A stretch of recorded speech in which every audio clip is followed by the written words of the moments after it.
Students to our today's new video. तो आज हम देखने वाले हैं WBC के बारे में, यानी हमारे बॉडी के व्हाइट ब्लड सेल के बारे में। और हमारा व्हाइट ब्लड सेल कौन से सेल कंपोनेंट से बना है, उनके फंक्शन क्या है, उनका कंस्टिट्यूएंट क्या है और वो कितने परसेंट हमारे बॉडी में प्रेजेंट है, वो सब हम देखने वाले हैं। तो स्टूडेंट्स, हमारा WBC बना है ग्रैन्युलोसाइट और अग्रैन्युलोसाइट से। तो स्टूडेंट्स, सबसे पहले हम देख लेंगे ये दोनों सेल का मतलब क्या है। तो स्टूडेंट्स, ग्रैन्युलोसाइट यानी कि जो सेल इसके अंदर ग्रैन्यूल्स प्रेजेंट हो, और ये तीनों सेल ग्रैन्यूल से बने हैं, हमारा न्यूट्रोफिल, बेसोफिल और इओसिनोफिल। और ये ग्रैन्यूल्स का क्या फंक्शन है वो भी हम देखने वाले हैं। और हमारे दूसरी तरफ है अग्रैन्युलोसाइट, जो ग्रैन्यूल से नहीं बना है और ये भी एक variety of other function play करता है। तीन टाइप के ग्रैनुलोसाइट होते हैं स्टूडेंट, और उसमें है न्यूट्रोफिल, बेसोफिल और इओसिनोफिल। और सबसे ज्यादा क्वांटिटी में जो ग्रैनुलोसाइट हमारे बॉडी में प्रेजेंट रहता है वो है न्यूट्रोफिल। ये हमारे बॉडी में 60% प्रेजेंट रहता है, यानी कि हमारे डब्ल्यू न्यूट्रोफिल से बना है। तो स्टूडेंट्स, न्यूट्रोफिल का क्या फंक्शन है? तो कहीं भी इन्फ्लामेशन होता है स्टूडेंट्स, तो सबसे पहला रिस्पॉन्स देने वाला सेल वो है न्यूट्रोफिल। और ये सबसे पहला फर्स्ट रिस्पॉन्स देता है। कहीं भी हमें कट हुआ, वाउंड हुआ या इन्फेक्शन हुआ है, सबसे पहले वहां पर आएगा हमारा न्यूट्रोफिल। और न्यूट्रोफिल का क्या काम है स्टूडेंट्स? ये है फैगोसाइटोसिस करता है। क्या करता है?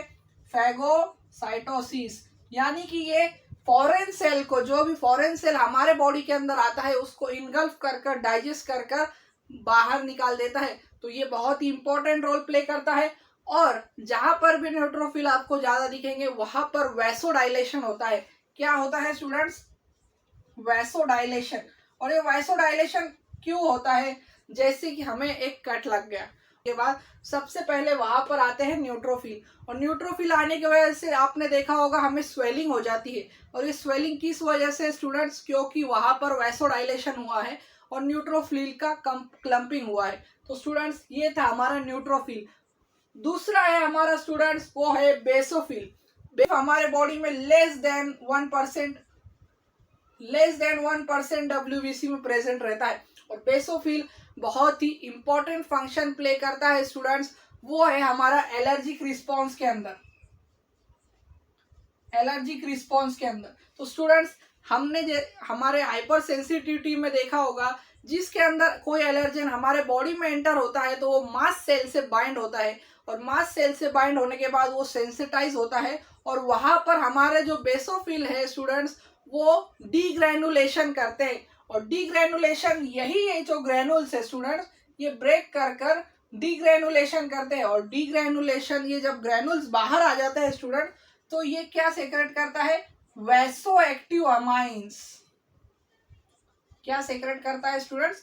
Vaso active amine. और ये वैसो एक्टिव अमाइन क्या करते हैं? ये करते हैं वैसोडाइलेशन, कैपिलरी डाइलेशन और बहुत सारे अलग फंक्शन, जैसे कि कोई एलर्जी रिस्पॉन्स में होते हैं। और कई तरह के एलर्जिक रिस्पॉन्स होते हैं, जैसे कि टीयरी आइज, बहुत सारे। पर वहां पर सब तरफ हमारा बेसोफिल इन्वॉल्व होता है, जो हिस्टामाइन होता है, जो एक एलर्जिक रिस्पॉन्स में आता है। तो स्टूडेंट्स, ये था हमारा बेसोफिल। अब है हमारा तीसरा ग्रैनुलोसाइट, जो है इओसिनोफिल। ये 3 to 4% WBC में प्रेजेंट रहता है। इसकी भी पॉपुलेशन कम है, इसकी भी क्वांटिटी कम है, और ये function same to same play करता है हमारे न्यूट्रोफिल की तरह, जो है फैगोसाइटोसिस। पर स्टूडेंट्स, इसके नाम में एक कहानी है, यानी कि इसके नाम में एक केमिकल छुपा है। स्टूडेंट्स, हमारा जो इओसिनोफिल है वो इओसिन नाम की डाई से स्टेन होता है। कौन सी डाई से स्टूडेंट्स? इओसिन नाम की डाई से स्टेन होता है, और इसी वजह से इसका नाम दिया गया है इओसिनोफिल। ये एक एसिडिक डाई होती है स्टूडेंट्स, जिससे हमारा इओसिनोफिल और ग्रैनुलोसाइट स्टेन होते हैं, तो उसके अंदर हमारा इओसिनोफिल आता है। और स्टूडेंट्स, ये स्ट्रक्चर ऐसे ही नहीं बनाए गए हैं। ये जैसे हमारे माइक्रोस्कोप में दिखाई देते हैं, वैसे ही आपको अगर इओसिनोफिल, आपने WBC हमारे ब्लड की स्टेनिंग करी होंगी, तो उसके अंदर आपको एक 2 लोब स्ट्रक्चर दिखता है। क्या दिखता है? 2 लोब स्ट्रक्चर। और ये 2 लोब स्ट्रक्चर होता है इओसिनोफिल। कोई अगर एस शेप दिखा तो वो होगा बेसोफिल, और बहुत सारे स्ट्रक्चर दिखे तो समझ लेना स्टूडेंट्स, वो है हमारा न्यूट्रोफिल। तो ये थे हमारे ग्रेनुलोसाइट, और इसके ग्रेनुल्स के भी क्या फंक्शन है वो देखा। तो स्टूडेंट्स अभी हमारा सेकेंड डब्ल्यूबीसी कंटेंट वो है अग्रेनुलोसाइट, यानी साइट है स्टूडेंट, वो है मोनोसाइट। और मोनोसाइट क्या करता है स्टूडेंट्स, मोनोसाइट माइग्रेट होता है, और माइग्रेशन के अंदर यानी कि मोनोसाइट अगर ये केमोटैक्सिस से माइग्रेट होता है कोई साइट पर जहाँ पर इन्फेक्शन हो चुका है या कोई फॉरेन सब्सटेंस एंट्री हुई है, तो मोनोसाइट जब माइग्रेट होता है स्टूडेंट्स तो ये बन जाता है मैक्रोफाज और मैक्रोफैगोसाइटोसिस।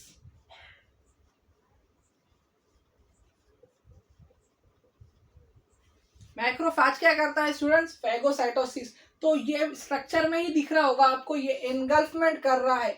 तो ये मोनोसाइट आगे जाकर जब मूवमेंट करता है इन्फेक्शियस साइट के पास, तो ये बन जाता है मोनोसाइट, बन जाता है मैक्रोफाज स्टूडेंट्स। दूसरा ग्रेनुलोसाइट स्टूडेंट्स वो है हमारा लिम्फोसाइट। और लिम्फोसाइट आप सब जानते हैं हमारे बॉडी के मेन डिफेंस मैकेनिज्म में काम आते हैं, जो सेकेंडरी रिस्पॉन्स में। और ये दो होते हैं स्टूडेंट्स, एक है हमारे बी सेल और एक है हमारे टी सेल।